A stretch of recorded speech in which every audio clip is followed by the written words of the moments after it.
Hey guys, it's Tom Camp from Tom Camp Media. I've been getting a lot of questions lately about how to set up a professional voiceover recording setup within your own home. And the truth is that you can get a great quality sound with the tools that are available to us that aren't really that expensive. If you think about 10 years ago, we used to have to rent out a big radio studio to go in and set up microphones and have like a big recording console and, all kinds of broadcasting equipment that cost tens of thousands of dollars to get a great sound. Now we can do this in the comfort of our own homes for less than a couple $100. Now I have a somewhat of a more expensive studio set up mainly because I do recording engineering full time. So because of that, I already owned a microphone like this, which is about $350, but the truth is that you can get a similar sound with less money. And I'm going to show you how today. So the first part of your setup is the microphone. For me, I have a Shure SM7B. Again, this mic runs about $350 new. I think I actually scooped it up for about $150 used on Craigslist. So this is a really good mic. This is actually the same microphone that Michael Jackson used to record a lot of his hit songs. This microphone is what's called a dynamic microphone. A dynamic microphone means that the proximity effect is a lot different than on a condenser microphone. So what proximity is how close or far away you are from the mic. For example, if I scoot back, you'll start to hear me less and less. It's going to reject the sound because I'm further away. Now, a condenser microphone will capture more of the room, where a dynamic microphone, if I get closer on it, it's a little bit more clear and a little bit more, I guess I want to say present and somewhat more girthy in the sound. It's a little bit more full-bodied. Now, a condenser mic captures a ton of detail. However, this is a really good tool, but it can also be an enemy. Because of all the detail that it captures, it means that it will capture the negative sounds of your room as well. That's why I always recommend using a dynamic microphone for this kind of work. Now, what is like a negative room sound? If I had a condenser mic, you'd be able to hear all of the natural reverb and echoes within my room. An easy way to test this is to walk into a room and just clap. If you hear it bounce back, chances are you're in an untreated room, which you'll probably be in anyway. If you wanted to have a really professional vocal studio, then you can build, sound panels and all kinds of things to kill room echo. But you don't really need to do that, especially nowadays. There's some digital tools available to us that we can use to make the thing sound great. So now that we've covered the microphone, the next step is the interface. The interface that I'm using currently is a Universal Apollo Twin. This is about a $1,200 interface. You do not need something this expensive. Again, I only have this because I do records full time, so I need this for like mixing and things like that. For you, you can get a dynamic microphone that's USB powered, something like an Audio Technica, and you will completely need to bypass you can completely bypass the interface just at that level.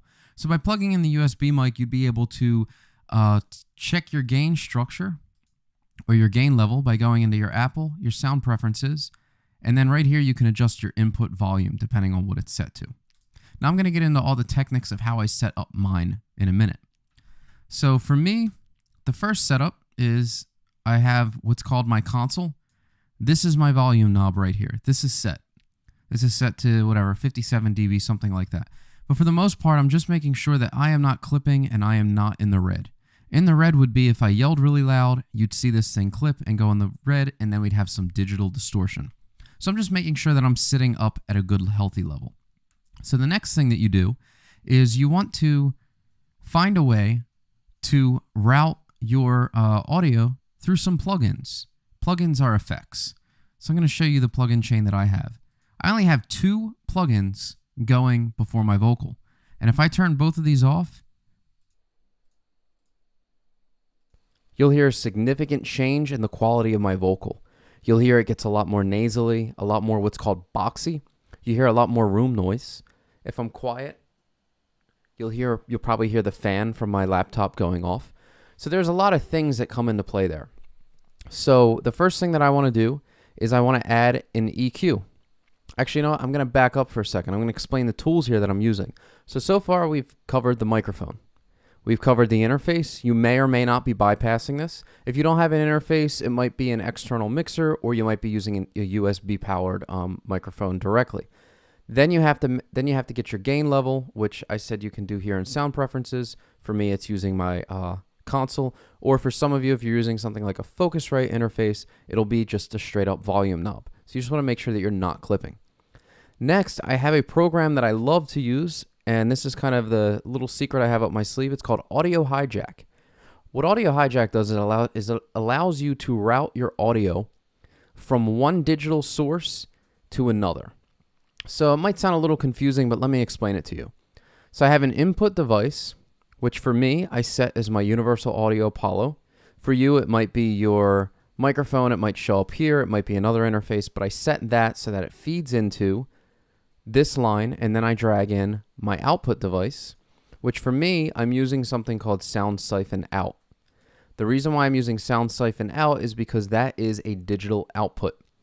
So what Sound Siphon and Audio Hijack allow me to do is it allows me to create a digital signal chain, add plugins before it hits the digital output, and then I can set my digital output for my system audio for phone calls. I can set it for my FaceTime in Skype. I can set it on ScreenFlow when I do these kinds of videos, or I can set it for just about anything for when I'm like recording a podcast.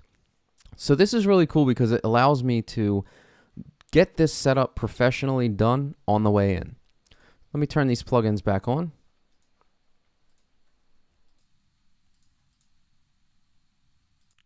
There we go. That sounds much better. So this allows me to almost mix the sound before it even goes anywhere.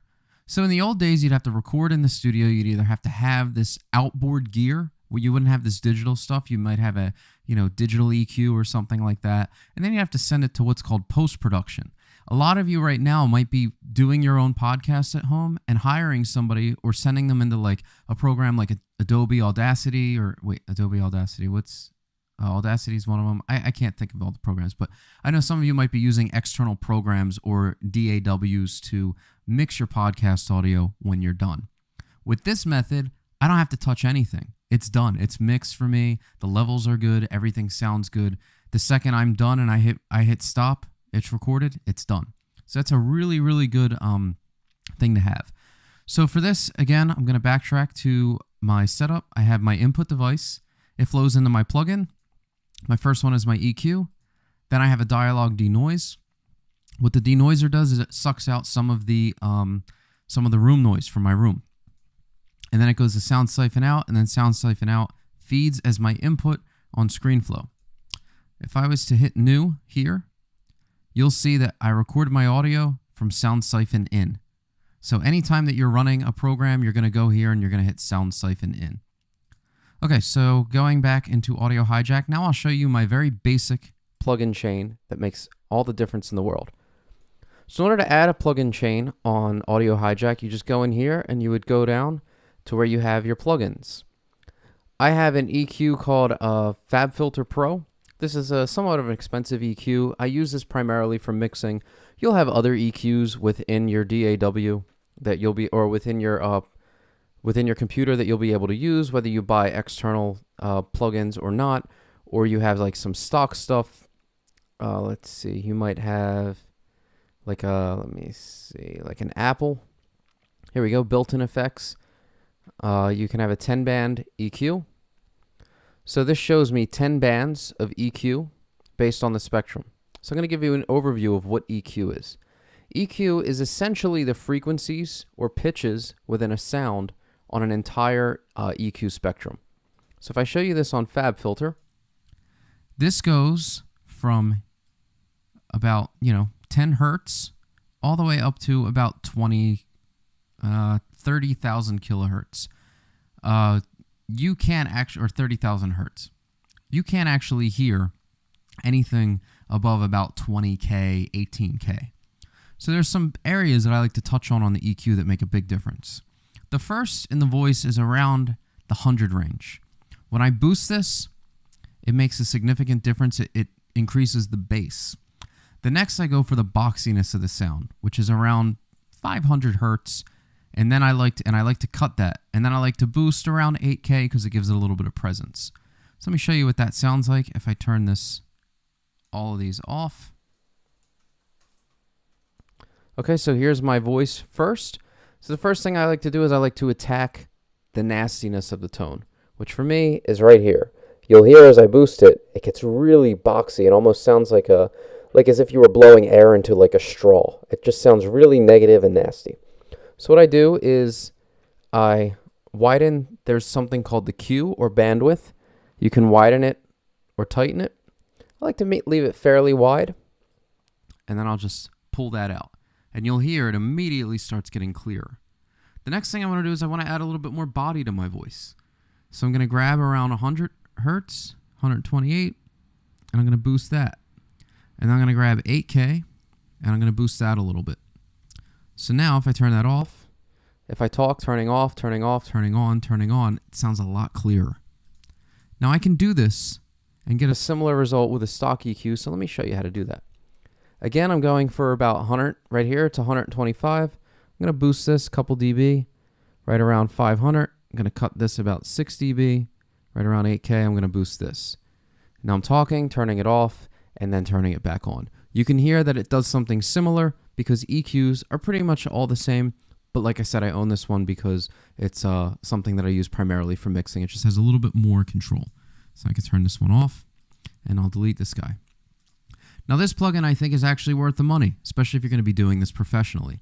This plugin, RX Audio Dialogue Denoise, you could pretty much turn it on, leave it on auto mode, and you'll hear that it immediately starts to clean things up. It's going to get things like the fan from my computer out or the room noise or some of the flutter echo, and it's going to really just kind of clean it up, give it that little extra polish. So that's my very simple two-step process to get professional high-quality audio straight out of the microphone into a final product. If you have any questions, drop a comment below.